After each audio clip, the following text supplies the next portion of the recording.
I'm Zorina Dimitrova, trainer and speaker on Business with Meaning, and I have the pleasure to have Charlotte Common, happiness designer. Hello, Zorina. Brilliant to be with you, and I'm looking forward to this discussion because I think it will be really, really good and helpful for a lot of people. Yeah, we've had already a few discussions with you. I think 4 so far, and this one has been in the making for quite some time, but due to you moving and this whole COVID reorganization that we had to go through, we postponed it a bit. But today we're talking about moving from superwoman to superb woman. How does that sound to people? People want to be superwoman, women, and we want to be superb women. I would like to be a superb woman, yes. So you start, Zorina.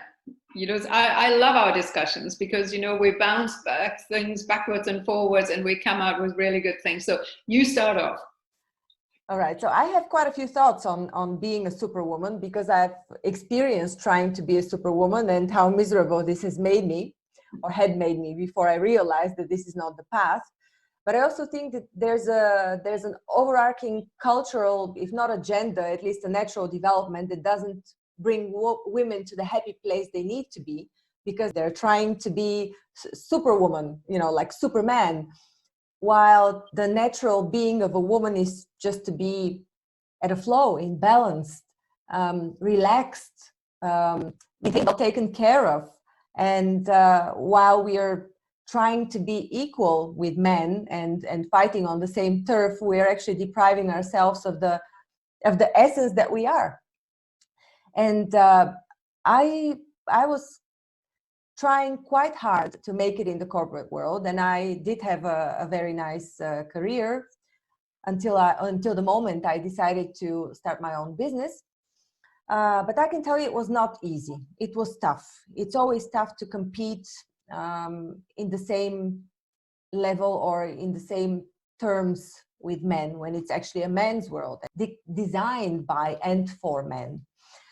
So when we are working and living under their, I don't want to make a separation of us and them, but it is in the end something that they have designed, the corporate structure and even the hierarchies in the corporate world. So I had a thought a few days ago about classmates of mine that had also graduated the MBA program that I had. And I was thinking how many of them actually had successful relationships and families. And I realized that it was a very small percentage. First of all, the women in this program were only about 30-35% at most, and it's still a quite large female participation. And out of these women, the majority has not managed to create a family. Because once you put all your energy in playing against somebody else's rule or within somebody else's rule of the game, you're outside of your turf in general. So you have no say. You just put all your energy to compete in something that you naturally don't belong. You understand what I mean? Because naturally women are inclined to be more creative and more collaborative. Of course, I'm talking about the majority here. I'm generalizing. So this is my first point. And the second point is, out of all these women, they didn't have children. How many of them were actually happy? In the end, they end up empty-handed. First of all, because it's a myth that you can reach tremendous career as a woman. In most cases, you cannot. These are really minor, a very small percentage of women that reach the top, and for other reasons. Majority of people that climb up the corporate ladder, if they are women, will be there for different reasons. Do you understand what I mean? So it's a myth that you can build a tremendous career to the top as a woman. Women excel in their own businesses. Women excel in adopting collaborative businesses, not in climbing the corporate ladder. Mm-hmm. If they do, then they usually deprive themselves of families. This is what I've observed. Whenever I've seen women that have overseen large international departments, usually they have no family, or if they have a partner, they have no children. Mm. You see, and I think that could, if women, for example, decide that they choose their career over having children, because for whatever reason they want to fulfill themselves in a career, which I can understand, and there is nothing wrong with it. But I think there comes a point when they suddenly want to have children and the biological clock is finished, so they just can't. And when you were saying at one point, that perhaps we'll see more twin buggies for twins, prams for twins, because then people go into artificial insemination and so on, because nowadays people have children later, in their late 30s and 40s and whatever.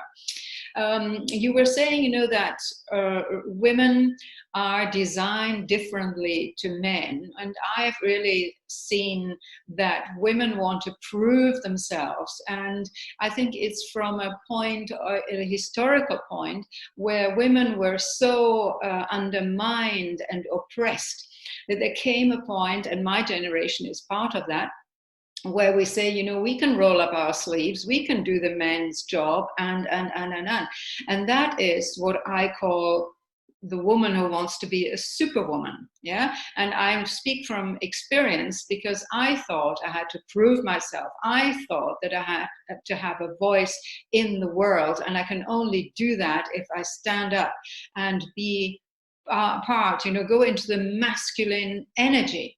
Well, it didn't do me any good. I mean, okay, I achieved really, really great things. For example, I'm a very sporty woman. I used to do a lot of horse riding, competing in horse riding.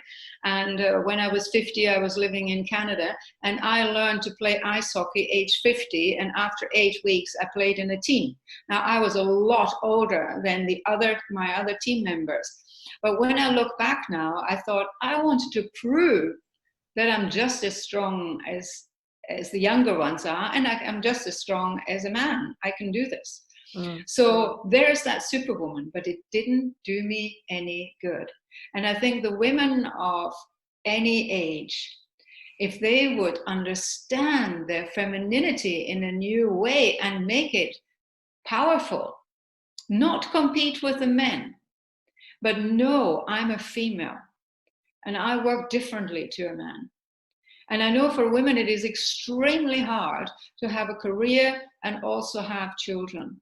It's very, very difficult, very demanding. And I don't know how the younger generation, how you do it, to have a child and still have a career. The demands are really, really big.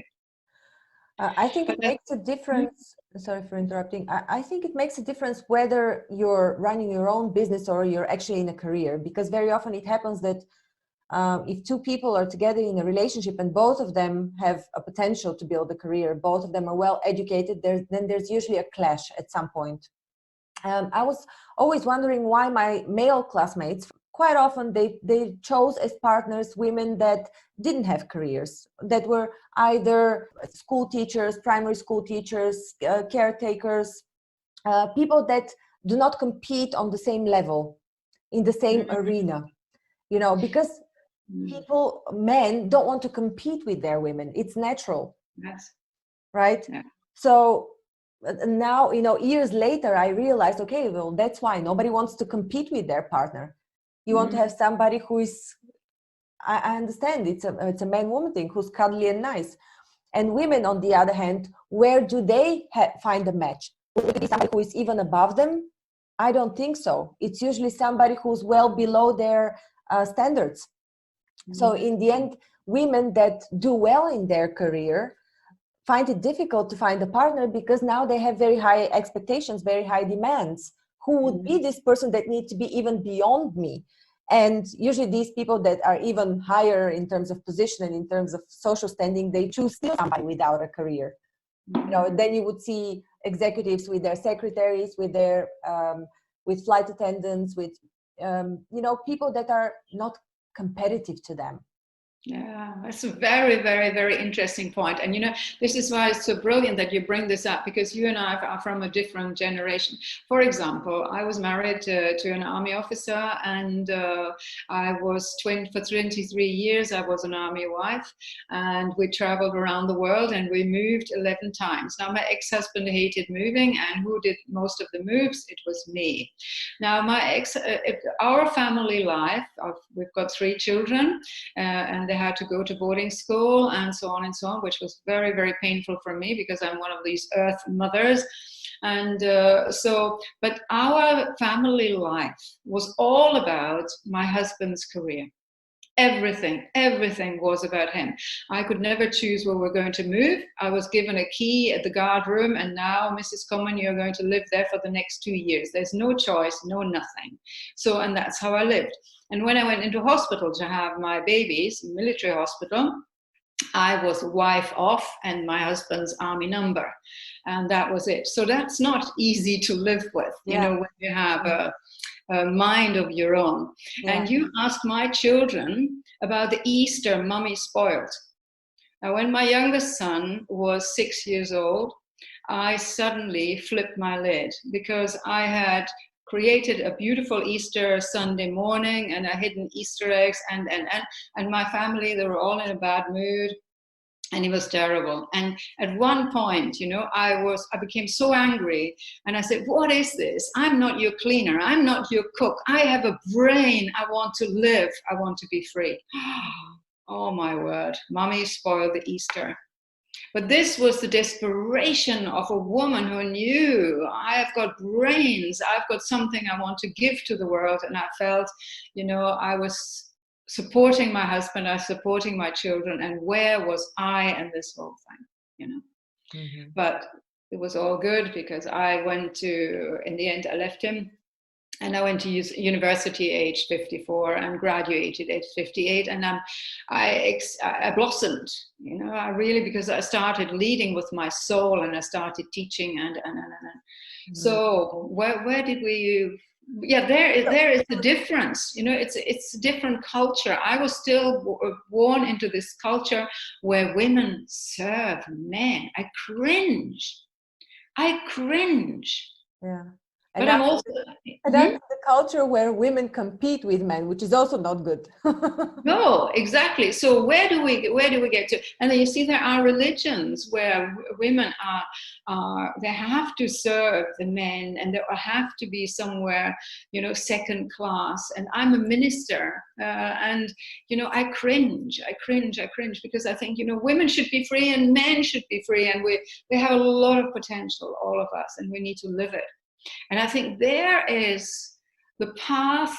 How do we get from the superwoman to the superb woman? And what is actually a superb woman? Well, everybody might have different ideas, but for me, I think a superb woman is a woman who is feminine, and she celebrates her femininity, and she sees her strength in her femininity. It's not something she needs to break away from and be more masculine to compete with a man. No, the man and the woman are to complement each other. They are supposed to be the cherry on the cake for each other. See, and they are supposed to be equal and each bring their gifts in, so it's woven into each other. So I think the superb woman, she knows who she is. She has got no competition, because she rests in herself.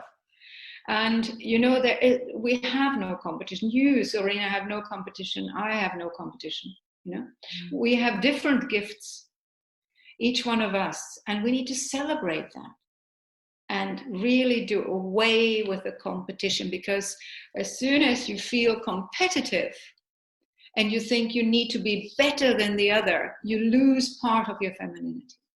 Yeah. Does that make sense? Yeah, absolutely. Even if you compete with women, you still lose a part of your femininity, because that's not the way women get ahead, by competing with other women. It's more on the level of collaboration that this works. Yeah. So this is how women get ahead, as a matter of fact, not by competing. These are these are war tactics. These are tactics that are assignable to men. Yes. And when you can rest in your beauty, this is why, when I'm doing my courses, about body image, so it's really, really important, because sometimes, women want to have a nice body for their partner. Yeah.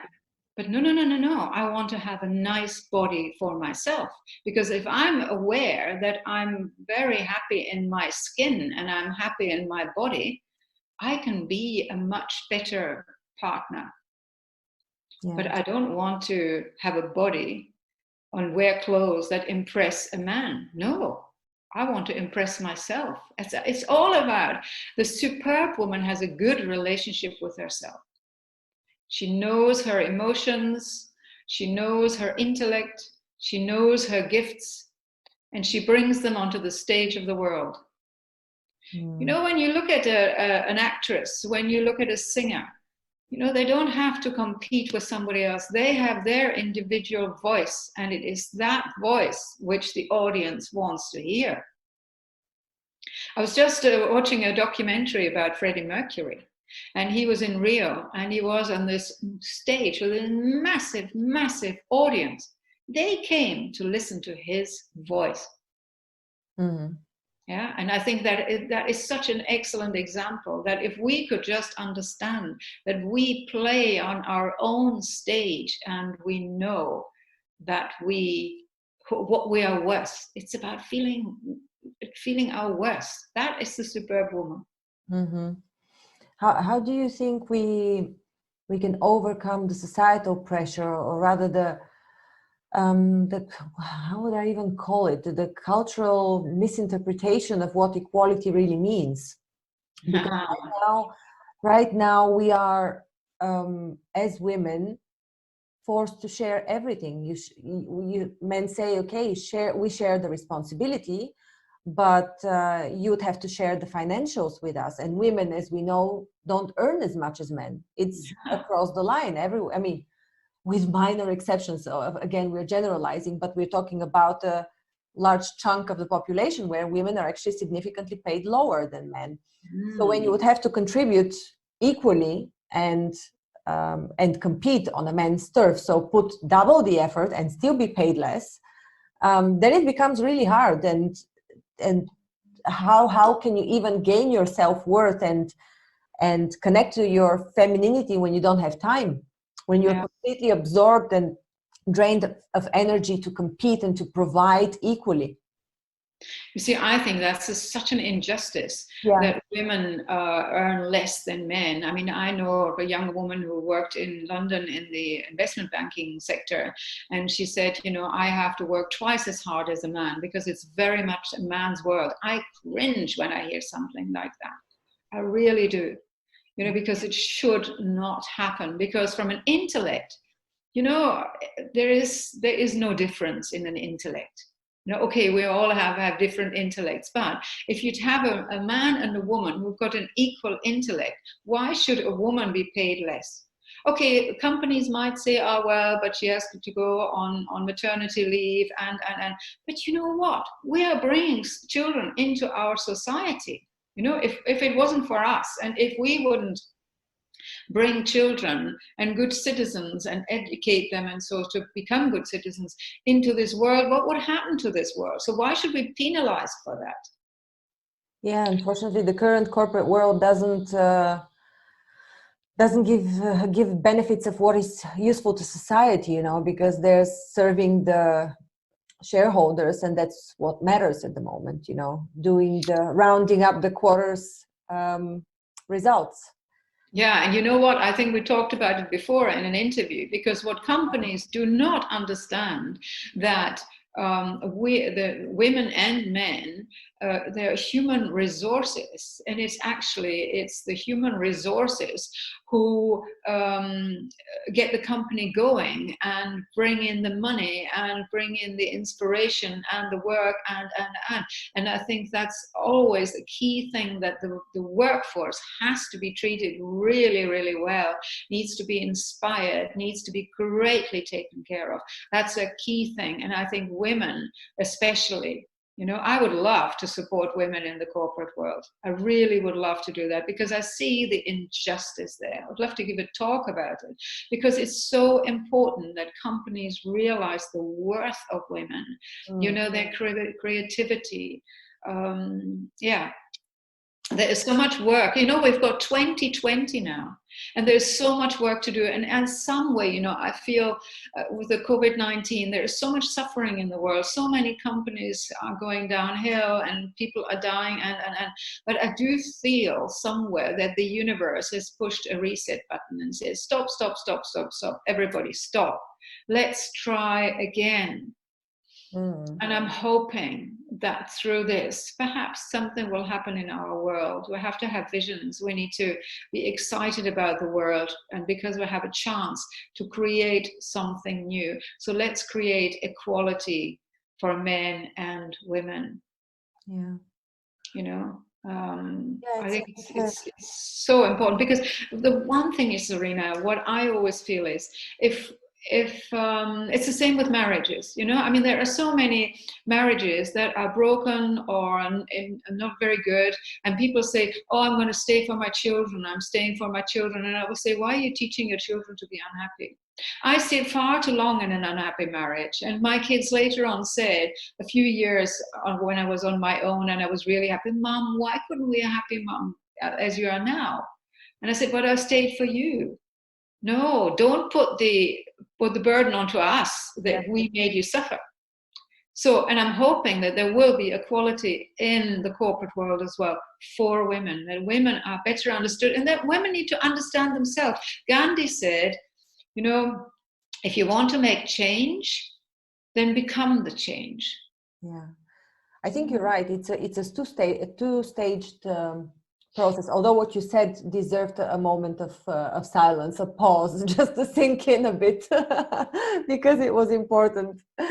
But yeah, it's a two-sided approach. So on one hand, women do need to realize what they're worth, that they can be superb women, superb beings, to feel this way, and to create much more from this position of self-worth. But at the same time, there needs to be a recognition of the companies that they'll have much more productive workforce if they were to implement certain strategies and certain approaches and train their employees in a certain way so as to engage more women, to include them in a more women-friendly way. I love that. I love the idea to have a more women-friendly way, because I think that is important, because the woman needs to be celebrated. The man gets celebrated, So let's just celebrate the women as well and celebrate them for their femininity. But in the corporate world, it's still very much, how many women wear suits, trouser suits, just like the men, and I can tell you that in the corporate world, to see color, it is it's so rare to see that. When I was going to work, everybody was staring at me. Everybody knew who I was, not because of my position, but because of the way I dressed, because I always wore color. And I find this also ridiculous. Women should express themselves. Why would we need to dress like penguins? Yeah, exactly. I had a little bit the same, when I was working for the church, because I had red fingernails and I was wearing jeans with my dog collar and so on. And, people said to me, we've never had a minister. No, they didn't have very many women ministers, but we never had a women minister who was interested in fashion. Charlotte, everything is about fashion with you. I said, yes, because God made me a woman first of all, and then he asked me to be a minister. So, but you see, fashion and colors and expressing your femininity is such an important part of life. Yeah. You know how many women, friends of mine, I have spoken to, who said, I wish I had a job where I could dress the way I like, where I could express myself and just put on the clothes that I'd like to dress, and not have to conform to some standards of outfits, certain dress codes. Yeah. Interesting, because you can be so smartly dressed and still look funky, I think, that's just, and it's the way you carry yourself. If you express yourself the way in your clothes, the way you want to, I think you give far more you know, because you're leading with your soul. As I'm always saying, you have a gold mine within, and that gold mine within has to illuminate the path for you. So if you can't wear what you want to wear, well, why? Then you're blocked somewhere.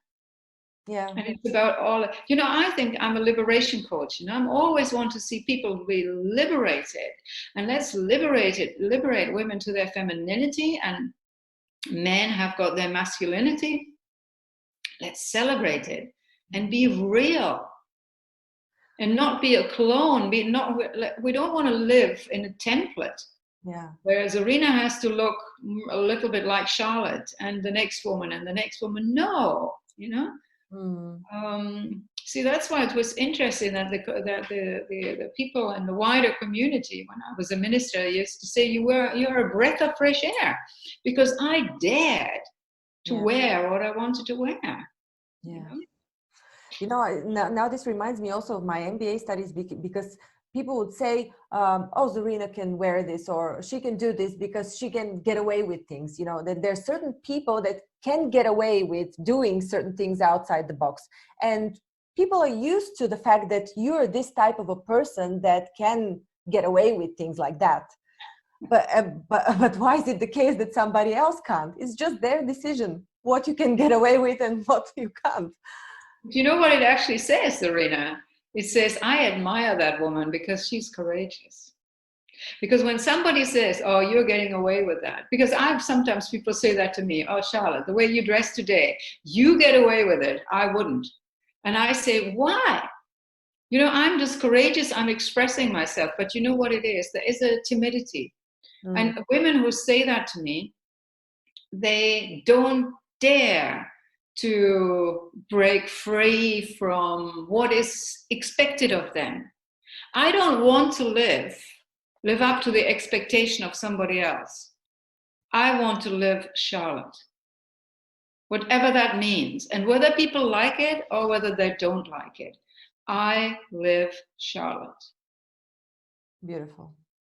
Yeah, I live Charlotte. And, you know, I think that is perhaps our message for today, that the woman who moves from the superwoman, where she is struggling, where she is fighting, where she's competing with men, to a woman who is so feminine and is so aware of her gifts and rests in her femininity. And she is just she. Now, I'm just reading a book, and it's very, very interesting. It's called The Burning Woman. And this lady, it's Lucinda Pierce, I think she's called. She always talks about his story, about his history. And heresy, when you think differently, it's her say. And his story. Wow. And I think there's so much truth in that. Because when you look through back in generations, how much did men dictate how we're supposed to live? And I'm not a feminist. I'm not one of these flat shoes feminists who despises men. No, because I do feel that men need to be liberated as well. Right. Now, I've written the story, The Magic Frangipane and the Shy Coconut. And you know what? The best reviews I had from men. And you know why? Because of the last few sentences, where I actually say that this is a story where I can't explain it now. I would have to read it to you, but I'm saying usually the prince comes to set the princess free. That is sort of that liberation. The prince has to liberate the princess in the old fairy tales. But on this island where she was living, where this little girl is living and has her adventure, she says the princess came to set the prince free. And you know how many men have said to me, actually, Charlotte, I've woken up to the fact that I've lived with this, not even thinking about it. There was something running my life which said, I need to liberate a woman. Interesting, huh? So this is very forward-looking, that women actually liberate the men. And perhaps with what we've been talking about today, perhaps we've liberated some men, because I think men need to be liberated. You know, I had a video recorded about a year ago talking about women in business and another one about love relationships. And the one that had to do with business had the most positive comments from men, because I talked specifically about mothers in business, and I had somebody approach me and actually wanted to talk to me specifically about this thing, because he said, I am tired of women that want to compete, that think that they need to act like men. So men are also tired from this. Yeah. It's a model that we all consent to live in, but nobody likes it. Yeah. So liberation, liberation, liberation, that's a key thing. And what liberates a man and what liberates a woman? And perhaps we should leave the viewers with this, to ask themselves, where do I need liberation? And what do I need liberation from? I mean, when I think about my life, I broke free all the time. And, I now with 70 and a half, I feel freer and happier than I've ever felt before. And that says something, Mm-hmm. And yeah, and that's what I'm trying to teach my children, to be free, be free, be free, be free, be free. Thank you so much, Charlotte. Thank you. Thank you. You can find our contacts at the comments under the video and under the podcast. And if you'd like to book Charlotte or myself for a speaking gig, for a consultation, just use the email that I'll also put below. Thanks so much. Thank you, Zorina. Thank you. Thank you, Charlotte.